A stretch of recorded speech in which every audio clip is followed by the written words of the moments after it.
later time. This program is grant funded, so this information or content and conclusions are those of the author and should not be construed as the official position or policy of HRSA, the HHS, or the US government. None of our faculty have any financial disclosures at this time.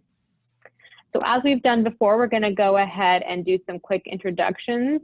I'll go ahead and get started. My name is Nika Seville. I am the GeroECHO coordinator, and I'm here at UC Irvine. We'll go ahead and move on to our hub team, and we'll go ahead with Dr. Sagel. Hi everyone, I'm Dr. Sonia Sagel, and I am with UC Irvine, and I'm a geriatrician. Hi, I'm Dr. Gibbs. Yes, hi, I'm Dr. Gibbs. I'm also with UC Irvine and PI of the GWEP grant, which supports the ECHO program. So welcome. And I'm Dr. Norman Wall, and I'm from St. Helena, California in the Napa Valley, and I'm a geriatrician. Hi, I'm Dr. Tanya Gurvich. I'm a clinical geriatric pharmacist, and I split my time between UCI and USC School of Pharmacy. Hi, I'm Camille Fitzpatrick, and I'm at UC Irvine, and I'm a geriatric nurse practitioner. Welcome. Thank you to our hub team, and we'll go ahead and move on to our folks. Whoever wants to go first, you go ahead and introduce yourself. Hi, I'm Ann Ellett, nurse practitioner specializing in geriatrics in private practice. Thank you, Anne. I'll go next. My name is Yassine Houbi. I'm a family physician and I work in Calgary, Alberta, Canada. Thank you, Dr. Houbi.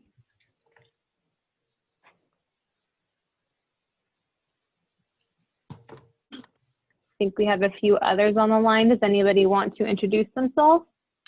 Hi, I just introduced myself. My name is Caroline. I'm an informatic nurse at South Integrated Services. Thank you. And, excuse me, my name is Candace. I'm a population health registered nurse for Mammoth Lakes, and I exclusively look after the Medicare population in town.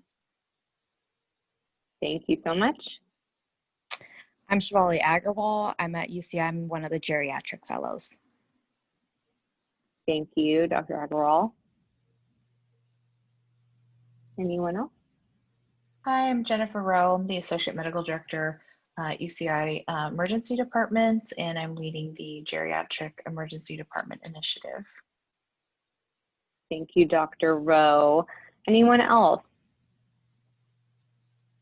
I think that's it. So we'll go ahead and move on to our didactic portion of today's session, which will be covering mentation, the types of dementia and the differences among them, led by Dr. Gibbs and Dr. Sagel. You can go ahead and get started. Thank you so much, Nika, and welcome everyone to our presentation today. We're going to be talking about three main points about memory loss today. One, I'd like to remind you that it's more common than you think. Two, that screening tests are relatively quick and easy to administer, and you can even train your staff to perform them for you. And three, the real focus of this presentation to talk about the clinical presentation of the most common 4 types of dementia. Next slide. So to talk about our first point, it's more common than you think. And in our first session, Dr. Gibbs very elegantly laid out how common cognitive impairment and dementias are. And as you'll recall, almost 50% of people over the age of 80 to 85 have some form of cognitive impairment. And that might be dementia, but it also might be mild cognitive impairment or some other subjective memory complaint. Next slide. So this schematic, this graph shows that as we advance in age, the prevalence of cognitive impairment and dementia goes up. The black line shows that the prevalence of dementia as an umbrella term goes up, and of that, the majority is Alzheimer's disease, making it the most common form of dementia. You'll recall that we talked about the trajectory of pathologic cognitive impairment. And one, if they're on this trajectory, goes from normal aging to slight cognitive issues called mild cognitive impairment. And these patients, although they do show abnormality on cognitive testing, retain the ability to function, and so are able to compensate for their cognitive loss. And then those folks have an increased risk of going on to a full dementia pathology. Next slide. So as a review, normal aging, we do show changes in cognition as it relates to normal aging. Patients may come to you with a subjective memory complaint. So they might say, well, gosh, it's just a little bit harder for me to remember things, but they are able to retrieve this information either at a later date or with a cue. These complaints are annoying, but not disabling to patients. And sometimes patients will complain of name issues, name retrieval issues. So they might meet someone new and have difficulty recalling who that person is, but they will remember meeting that person and they'll remember what that person looked like. And then at a later time, they might be able to retrieve the name. They might have minor difficulties recalling details of specific events, and speed and efficiency of information processing does go down as we age. But again, these changes do not impact one's ability to function. Next slide. Mild cognitive impairment, however, which is the next step in the trajectory of cognitive loss, is a little bit worse. And although there are many forms of mild cognitive impairment, we're going to talk about the most common one, which is the amnestic type. And in amnestic mild cognitive impairment, memory is the main issue at hand. This impairment commonly progresses to dementia, usually within 5 years, and the memory deficits may be mild or disabling. And more patients with mild cognitive impairment are being identified due to improved testing in office. Now, interestingly, although these patients can have a fairly profound cognitive or memory deficit in particular, these patients do retain the ability to function in daily life. And in fact, in my clinical practice, I have a patient with mild cognitive impairment, and her short-term memory is very disabling for her. But because she has retained compensatory strategies of taking notes, using a date book, she is able to drive, come to the doctor's appointment, and with good note-taking and an ability to use those notes later, she's able to manage herself independently. Next slide. I included this picture here to remind us that dementia is an umbrella term, much like cancer. Next slide. And so it is a term used to describe many different disorders that can cause cognitive loss. And so again, it is an umbrella term. Next slide. Dementia has recently been renamed major neurocognitive disorder, and so you might see these two terms used interchangeably, either dementia or mild neurocognitive disorder. And as Dr. Gibbs talked about in our previous talk, this is a category of diseases, and it is an acquired impairment of memory affecting function. So this is how it is different than normal cognitive loss, so as with normal aging, but also MCI, it's the function piece. And it has at least one of the following cognitive deficits. So either aphasia or a language issue, apraxia, which can be difficulty with complex motor tasks, agnosia, or difficulty with executive functioning. So planning, sequencing, abstracting, organizing, issues in daily life. Next slide. Now, to go back to our 3 points about this talk, we've mentioned that it's more common than you think. So cognitive impairment, much more common, almost 50% of people over 80 impacted by some kind of cognitive issue. Our next point would be screening. And I'd like to show you a few different screening modalities that you can implement in your clinical practice or train your staff to perform. Next slide. So the three most common cognitive tests that we can initiate easily in our clinical practice would be the MMSE, the MoCA, or the mini-cog. I think most of us are familiar with the MMSE, and a score of greater than 24 is pretty good, but less than 24 we start to be concerned about early cognitive impairment that's pathologic or a dementia. The MoCA, a little bit longer test to administer, takes at least 20 minutes in the office, and it's very specific in regard to the administration and instructions that patients receive. There has been some concern regarding the MoCA now requiring a fee and having some proprietary hiccups there, but it is one test that we have used. And then finally, the mini-cog. The mini-cog is a good test. It can be performed very quickly in the office. It takes about 3 minutes to do.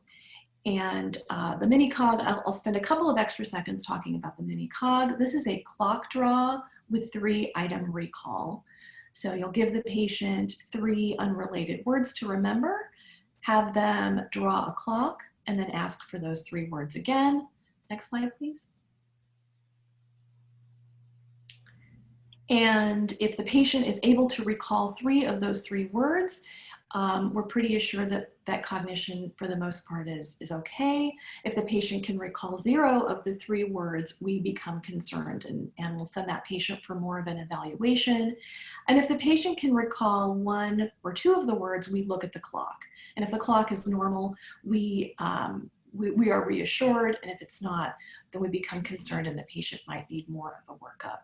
So this is a quick 3-minute test looking at clock draw and recall of 3 unrelated words. The sensitivity, 76% and specificity 89%. So it's pretty good to be a quick and easy screening test for the office. Next slide. Let's move on and talk about the clinical presentation of the most common 4 types of dementia.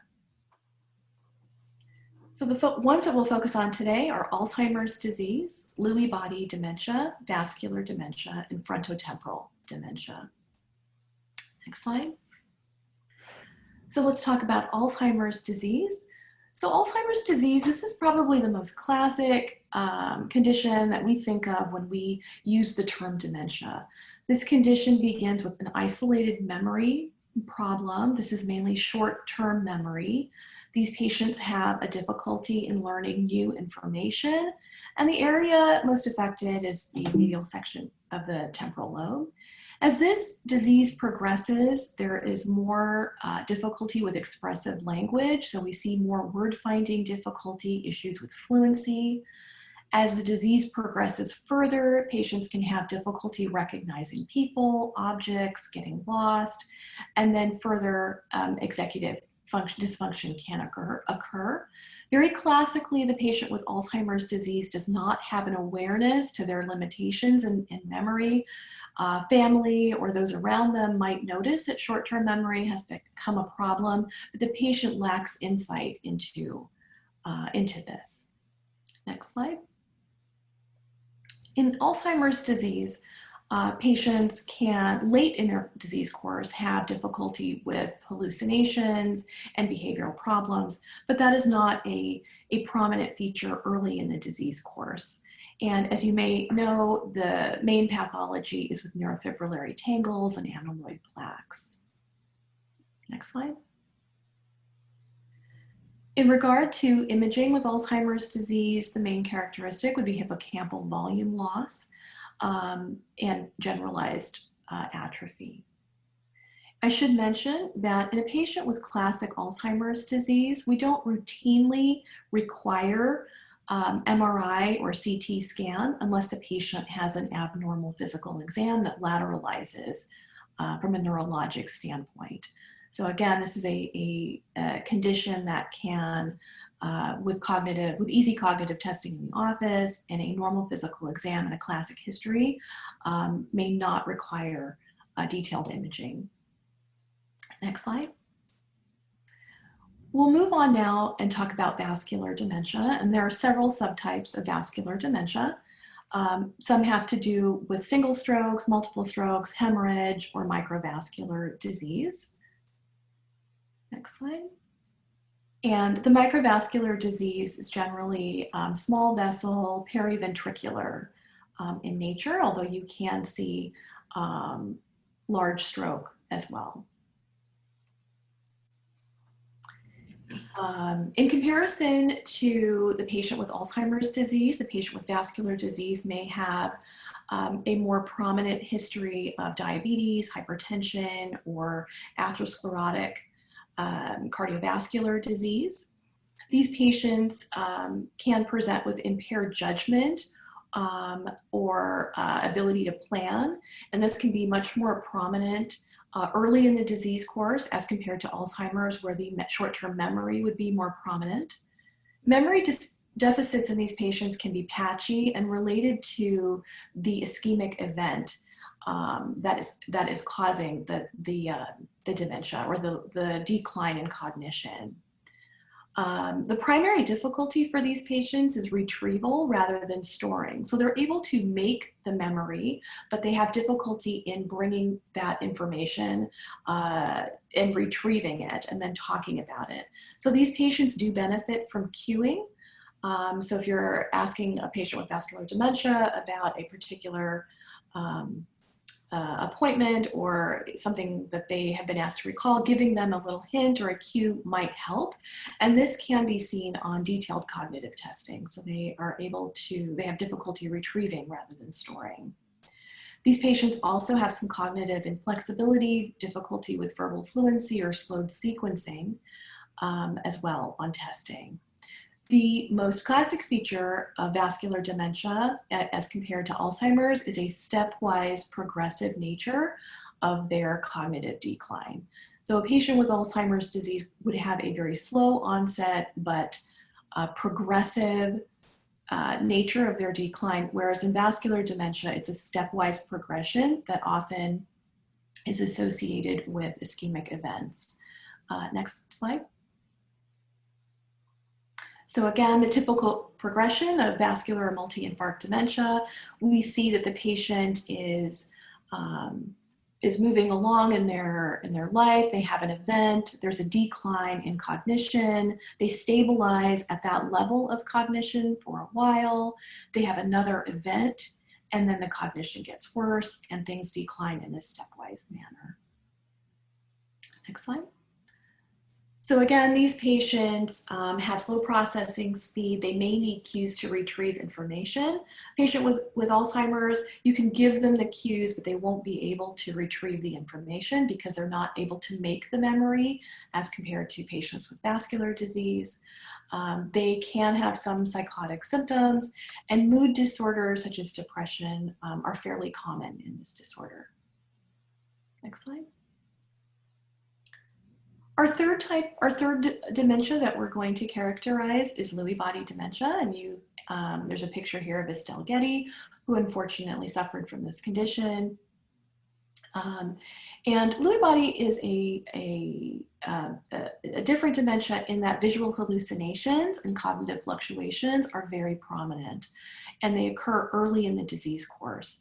So where an Alzheimer's disease patient might have visual hallucinations very late in their presentation, very late in their disease, Lewy body dementia patients have these very early on. These are very vivid hallucinations of either people or animals in the house, and they are described very, very in a great deal of detail. Cognitive fluctuations can actually happen from day to day, so these patients can have a good day and a not so good day. Another very characteristic feature of Lewy body dementia is the Parkinsonism that accompanies this. These folks can have rigidity, tremor, shuffling gait, and look very Parkinsonian. They can have autonomic dysfunction and issues regulating blood pressure. They can have significant orthostatic hypotension, sleep disorders, and they have a sensitivity to antipsychotics. So their cognitive issues can worsen if treated with antipsychotic medications. Next slide. And this is just a picture of a cortical Lewy body, the main pathology behind the condition. And finally, frontotemporal dementia. So probably the most interesting dementia from a clinical perspective. These folks present early, so the onset of illness is much younger than someone with Alzheimer's disease or vascular dementia. These folks have very prominent personality and behavior change. They exhibit disinhibition or apathy, impaired judgment and insight, as compared to memory deficits. So early in the disease course, they actually may have pretty good memory, so preserved memory, but their personality changes are quite striking. And they do have difficulty in daily life. These are folks with significant personality change, and on simple memory tests, they may actually score quite well. Next slide. So again, frontotemporal dementia, or FTD, the mean age of onset is 58, so very young. It can progress more rapidly, about 4 to 8 years. And again, these folks have increasing inappropriate social behavior. So they start to show a lack of judgment and inhibition, increased apathy. They can also have compulsive behaviors where they have repetitive toe tapping or lip smacking, decreased hygiene, and they do display some hyperorality with overeating, and they gravitate towards sweets. I had just to present an image of someone with FTD. I had a person who was about 60 years of age who was brought in by his wife because he had significant personality changes at work. He started to become very irritable. He started to use profanity at work. He started to disrobe at work. And these were not things that he had done pre-morbidly. He began to drive very fast on the road, not paying attention to speed limits. And he was brought in for an evaluation and diagnosed with FTD.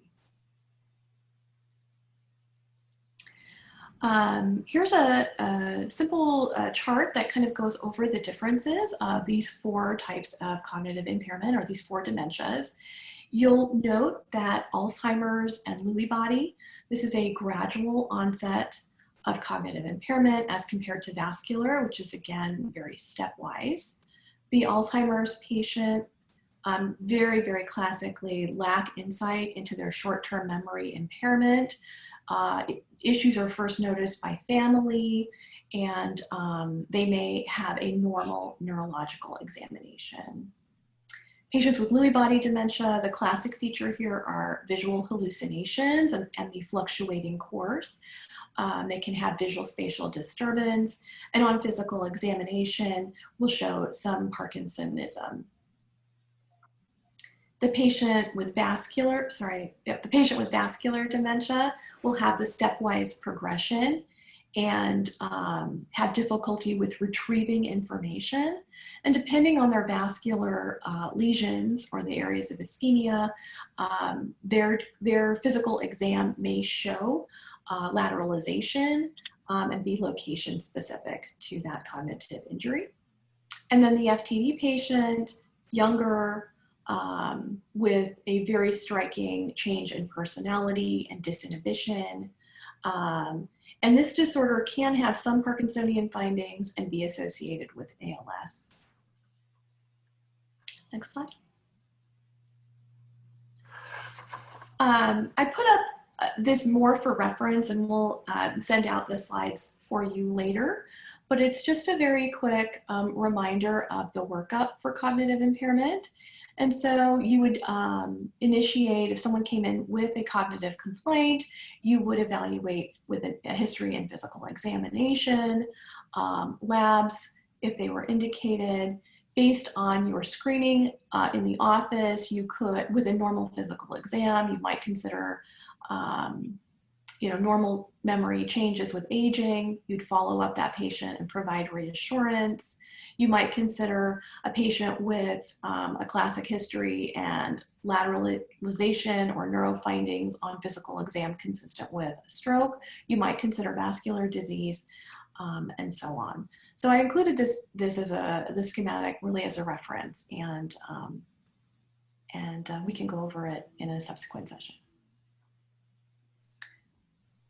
Any questions for me?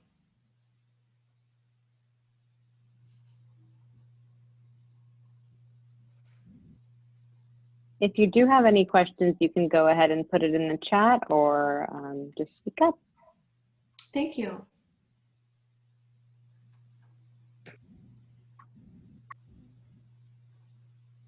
Okay, it looks like we don't have any questions at this time. Let me check the chat.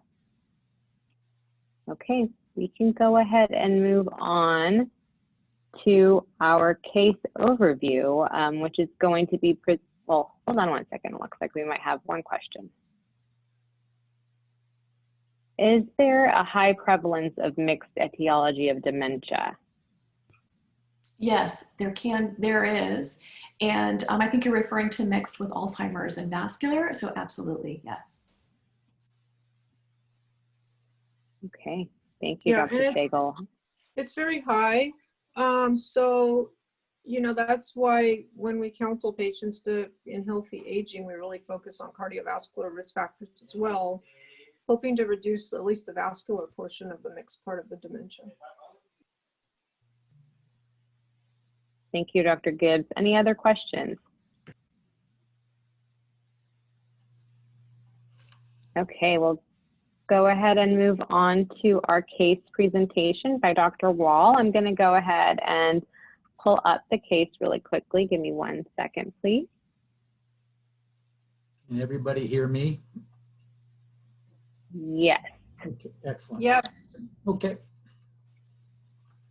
Okay, go ahead, Dr. Wall. Okay, I have an 86-year-old gentleman with a history of coronary artery disease who had a stent placed in 2015. He had a pacemaker placed that same year, and 2 years prior to that, he had a left carotid endarterectomy. He has high blood pressure, he has high cholesterol, he has restless leg syndrome, as well as some allergic rhinitis, atrial fibrillation, and he has benign prostatic hypertrophy and hypothyroidism. So he's a typical geriatric patient with a lot of chronic medical problems. I saw him on follow-up from the hospital when I first came back to practice in July, and I had had him as a previous patient for a number of years, probably about 15 years prior to coming back to residency and fellowship. And the last time I saw him was in 2016. And later on that year, his wife noted that he began to have difficulty with his memory, enough to where the daughters and the wife were concerned. And they had taken him to a neurologist here in town in Napa, and she had seen him on 2 separate occasions, once in 2016 and again in follow-up early 2017. And she had done a MOCA on him during that evaluation, and it was normal on both occasions. She said that she didn't go back to the neurologist, and the last time that they had been back was in 2017. And I saw him in follow-up after he'd had a fall and a laceration on his forehead and had a big hematoma and a laceration that was repaired in the hospital. They had him in the hospital for 2 days. They did a CT scan, which showed diffuse, generalized, very prominent atrophy, but no other acute lesions, other than the hematoma on his forehead and periorbital hematoma. The wife says that in 2016 and 17, he started having more and more memory problems, both with short-term memory and trying to remember names of people and places that they had been, but he was able to maintain his function. He works as a I guess you would call him more of an accountant or a personal assistant to a very prominent family in San Diego. And he handled all of their financial affairs and all those types of complex things. And she said that in 2017 and 18, he started having more and more difficulty remembering things. And in 2018, they asked him to retire from his job because they felt that at his age, he may not be able to do everything that they needed to do. So he retired. Since then, she says he's had a kind of a gradual decline in his memory. and other things. We started having difficulty driving and remembering places, and he'd get lost. So she took over driving. She takes care of him at home, and they live independently.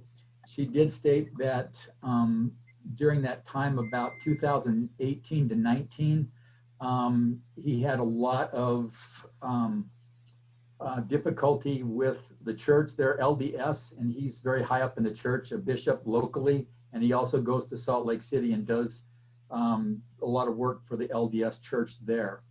She said he had to stop doing that because travel became more difficult because he couldn't keep his schedule together, and he couldn't take care of the complex things that they asked him to do, so he retired from the church. And even locally, he doesn't do much here in the local ward. She says that he was never given a diagnosis of dementia, but she just said that his memory was bad.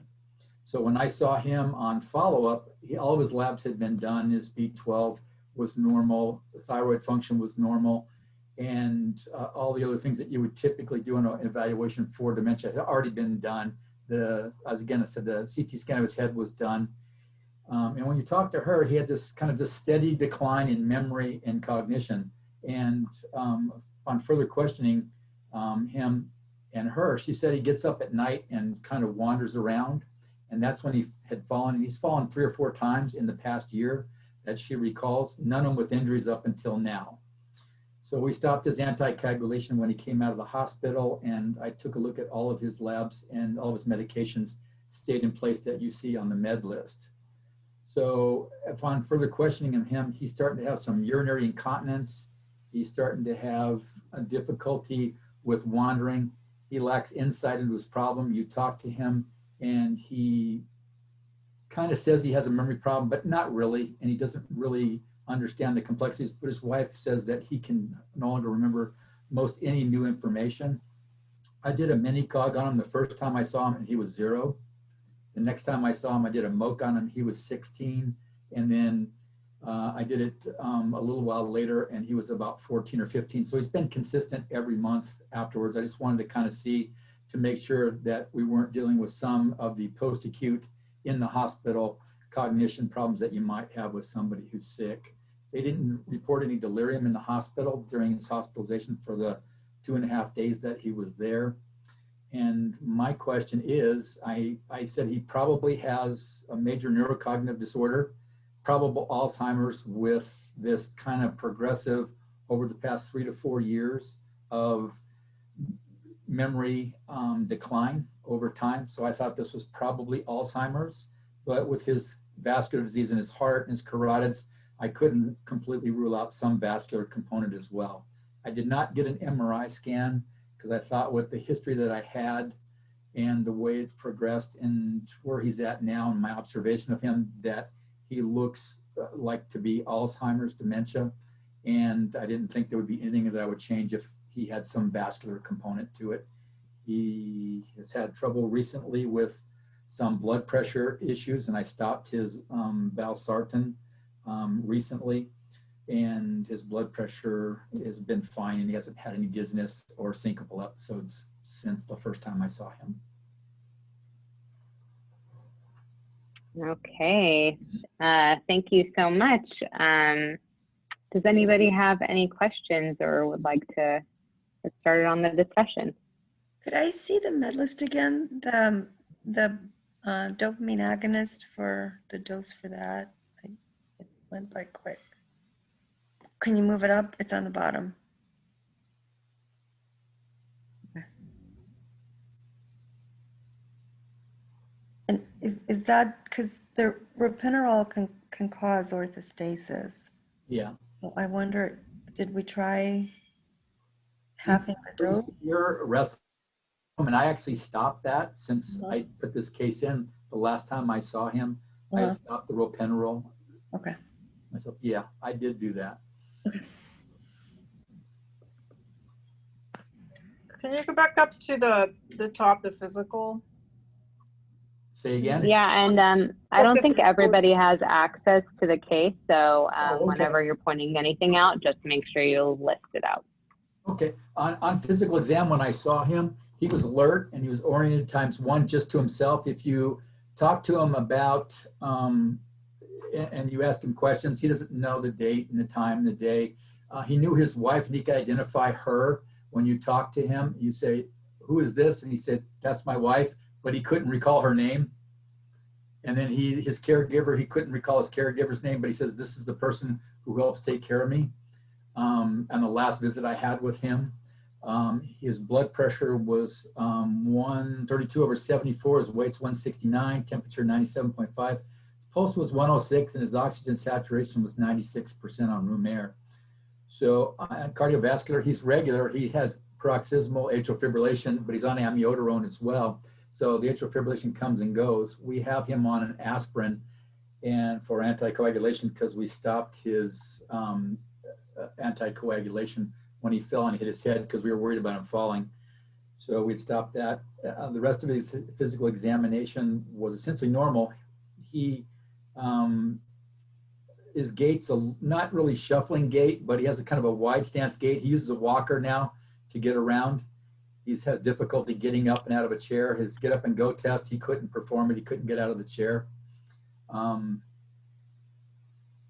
So I'm just thinking back to Dr. Siegel's talk. Look, what about him and his presentation could, even just by hearing about him, you know, lead us down one of those 4 most common types of dementia. Similar like to what we did last week, I think we heard about a great case. And, you know, there were elements of that case that would just let us to think about Lewy body.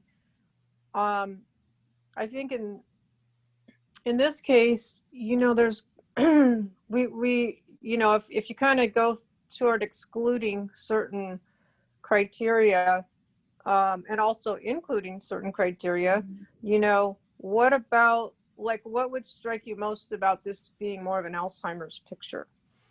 The steady progression of his memory loss. It was predominantly memory in the beginning, and it was just steady progression. And all these other symptoms of falls and orthostasis and some other things and incontinence came kind of late after 3 or 4 years and not early on. He didn't have a fluctuating, right. He's had no hallucinations. He's had no movement disorder diagnosed in the past. And up until recently, he hadn't been a fall risk and hadn't fallen previously. Yeah, those are really, I would agree with that. Gradual onset, slow progression. And really, you know, one of the pearls sometimes, you know, I think about is that if the physical exam really is, you know, non-focal, if there's really nothing wrong or nothing you can pinpoint, neurological exam, etc., even gait and balance, but you do see a gradual memory loss, you're most likely looking at an Alzheimer's diagnosis. Now, sometimes that gait instability, you know, accompanies, or gait problems in general can accompany the Lewy body type or the vascular type. In this case, it doesn't seem like he had any other Lewy body type symptoms. He didn't have, you know, the Parkinsonism or the unusual hallucinations. But so that would then lead us into the vascular direction. And as you pointed out, he has a lot of vascular, he has carotid artery disease, and he has hypertension and AFib. He has vascular risk factors. So just by process of deduction, you can almost sort of figure out, you know, what your primary working diagnosis is in a lot of these cases. Yeah, and I would say he's major neurocognitive disorder with probable Alzheimer's, and he could have some vascular disease as well, as you said. You know, like I said, I could do some studies to find and confirm that, but I don't know that it's not going to change what I do at this point. So I don't know any reason to do that. Yeah, my only other comment, and then I'll stop. But I totally agree with you, and the fact that we trained you is even more awesome. Or the fact that you graduated from our program. But anyway, you know, he does have a history of melanoma. So if there were any type of focal neurological symptoms of any sort, you know, that would really beg us to pursue other imaging. But, you know, from your description, it's really non-focal, and it's pretty straightforward. Yeah, and the melanoma is a recent diagnosis, and I forgot to say that, and I'm glad you picked up that on the sheet here. He had, it was behind his left ear, and he'd had that resected in one lymph node. And that's one of the things that we had talked about with the wife. And I said, well, we kind of had that conversation of, as you say, what matters? What are we trying to accomplish here? And we came to the conclusion that aggressive therapy for anything is probably not reasonable. And we decided not to do any chemotherapy for the melanoma. They think they've got it resected. And so I talked to the surgeons, and they said he probably has about a 50% chance at 5 years that it's going to recur.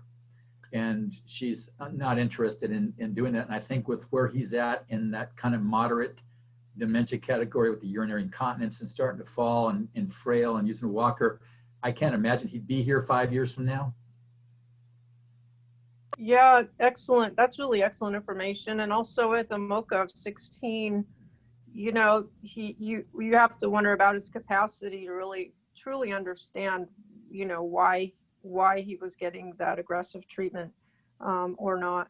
And he would not know based on what I see right now, but his wife is really nice about that. And we had a very good discussion about kind of what matters. And she thinks that he's right now in a good place. He's got caregivers in place that we put in since I've been back. He didn't have caregivers before, but we have 24-hour caregivers now for him to help her at home.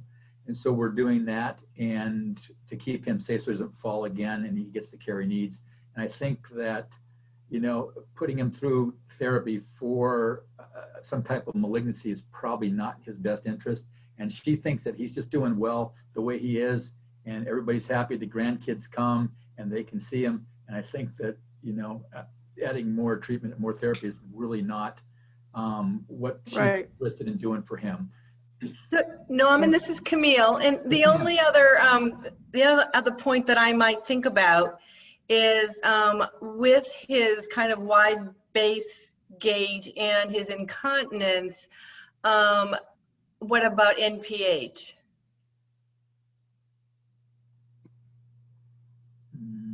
Okay, yeah. I mean, most likely not, but you know, there's always that in the back of my mind. Okay, yeah. I can take a look and make sure that we don't miss that. Yep. I actually hadn't considered that. And I think if you have it, I think you, if I'm mistaken, did you say you had a CT scan We from did the it ER? from the hospital from when he had the fall. Yeah, so if they, I think they would have seen whether there was, you know, expanded,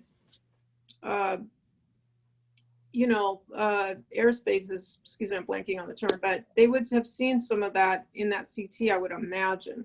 Although it's not always seen on imaging, but yeah, most of the time you could see that. The enlarged ventricles. Right. And sometimes if you're very concerned about it and the radiologist doesn't comment, you can go back and ask them to look at that specifically. That may be a call I'll make later on today. Thanks. Yeah, I didn't even consider that actually. Okay. Do any of our folks have any comments or questions for Dr. Wall? Yeah, although I will say that if we consider that, you know, if you started out with a gradual memory loss, but with a normal gait, and that gait, you know, became more apparent much later on, then I think probably we're still looking at an Alzheimer's picture, but it's a great, that's just great to think about. Yeah. Yeah. Great comment. This has nothing to do with what you guys were discussing, but I was just thinking, so with, there is a sort of a loose association between melanoma and dopamine agonists. So I wonder how long he's been on Requip. I mean, you've discontinued it and it was a low dose, so it's not likely, but it's listed out there in the literature, the association with those drugs and the disease. So we've had a lot of comments from the hub team. How about our participants? Do you guys have any comments or observations or questions?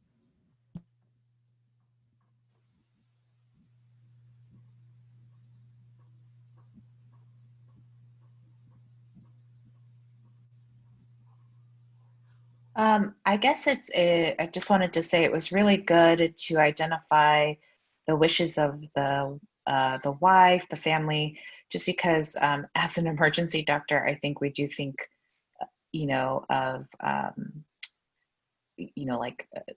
metastatic cancer causing these things. But I think, foregoing the MRI is reasonable given the situation. I guess my only question would be, if by chance there were signs found on MRI, say of melanoma or something, do you think that the wife would change her mind? That's the only thing I thought of.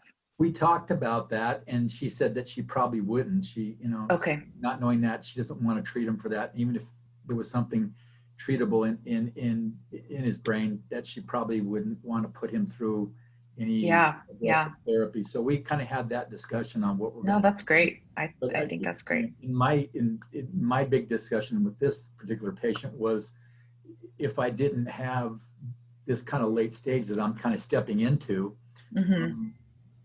when would we decide to start de-escalating some of these medications, knowing that he's a vascular patient, and, when would I take away his rosuvastatin? When would I take away some of these other medications that he's been on for quite some time, and he's still on them now? Some of them I stopped that were reasonable to stop, but I kind of started looking at the rest of them kind of going, okay, when do I just say, okay, we're getting kind of this moderate stage or moderate to severe, and when do I just say, okay, we're just going to do palliative care and comfort care and get rid of a whole lot of these things? When do I decide that, I guess, is always the question, I suppose.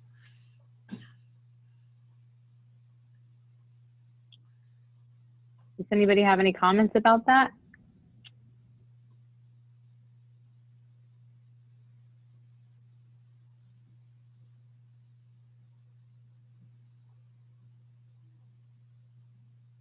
This is Anne. I always like to look, whether someone's 60, 70, 80, or 90, I always like to review their meds and say what the benefit versus the risk, and also the impact on their lifestyle.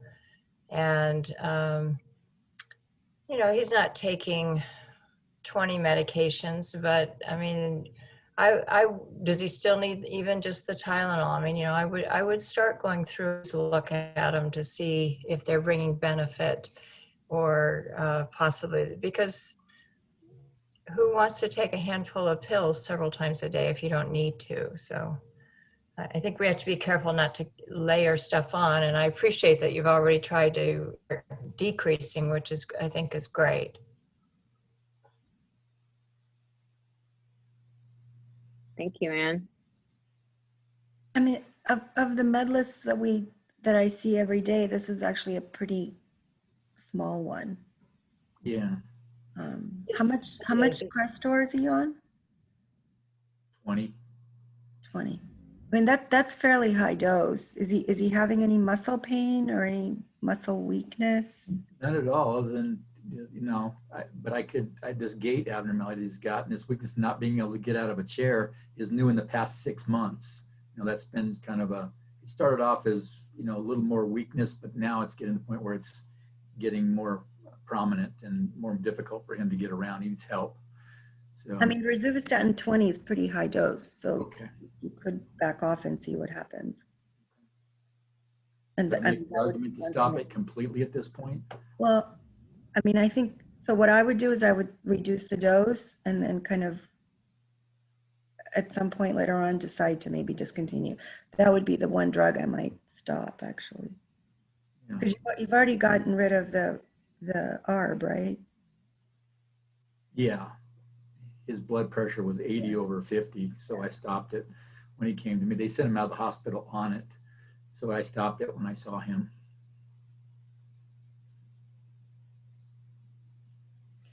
Any other comments or questions?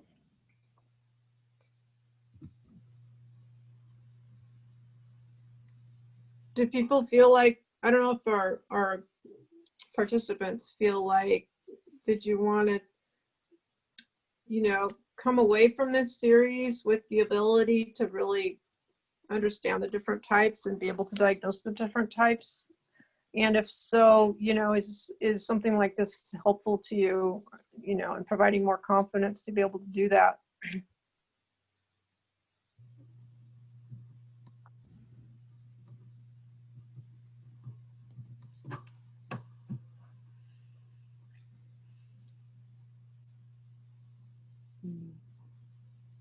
Any comments? I'll just follow up since people are thinking. You know, we know that we don't have enough geriatric specialists, and part of the whole reason that HRSA offered this type of funding is because we know that we need really the primary care workforce to be the front lines in terms of caring for seniors, but that also means, you know, being the front lines in terms of diagnosing, recognizing, diagnosing, being comfortable speaking with patients and families about this, and also, you know, applying whatever treatments we have. So we are really interested in putting this information and this ability in the hands of the front line, so that more of our seniors will be taken care of in the future in you know, the best manner possible. So we do believe that this is, you know, a primary care issue, and we do believe that most dementia patients can be cared for at a primary care level. So if everyone has any other comments about that, that'll be wonderful.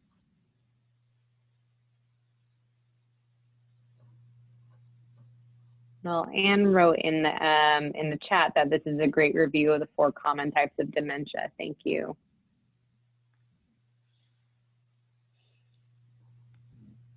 Anyone else? Okay, well, it looks like we have 5 more minutes. So if we don't have any last comments, I'll go ahead and move on to our closeout. Let me pull that up.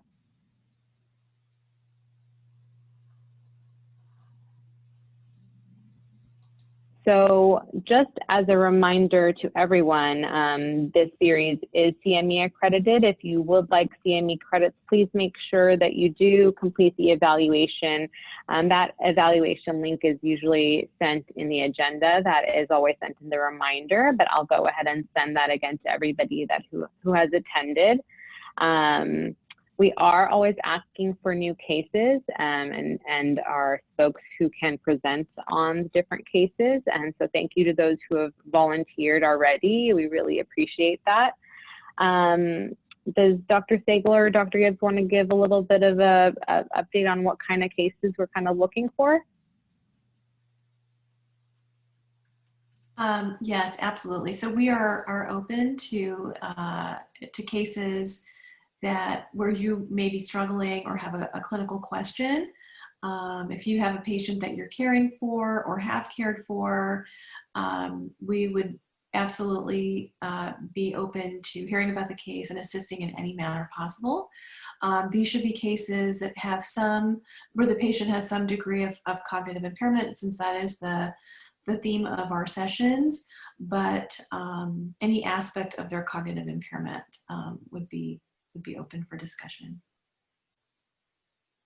Thank you, Dr. Sagel. And if you do have any colleagues or anybody who you think you'd like to join these sessions, please let them know about our GeroECHO series. They can attend at any time. And we'd be happy to have them. I just want to tell Dr. Wall to thank Dr. Wall, because that case was really great. It had a lot of different talking points. It was really illustrative of, you know, the presentation, which described different types. So thank you for that. The interesting part about it is, like I said, he was a previous patient of mine, and just before I left, it was after I'd already stopped practicing, and a few months before that, he sent me a check to pay for his bill, and it didn't clear the bank. Wow. So that may have been part of the problem, right? Well, and part of the history was, and I failed to mention it, is somewhere between the 2018 and 19, some people had got a hold of him down at work, and actually he had given a lot of their family resources away, financial resources away. Oh, wow. Yeah, and that's what brought it to his wife's attention. But I had got that red flag before I left, and I didn't know enough to know that that was a problem. Right. And I know we're now at risk of going over, but I just want to say, you know, in the first session, we did talk about, you know, the benefits of diagnosing cognitive impairment early. And that is one of the benefits. Whereas if we know something could be happening, we can put those safeguards in place to prevent elder abuse, but also just to prevent people from making poor decisions.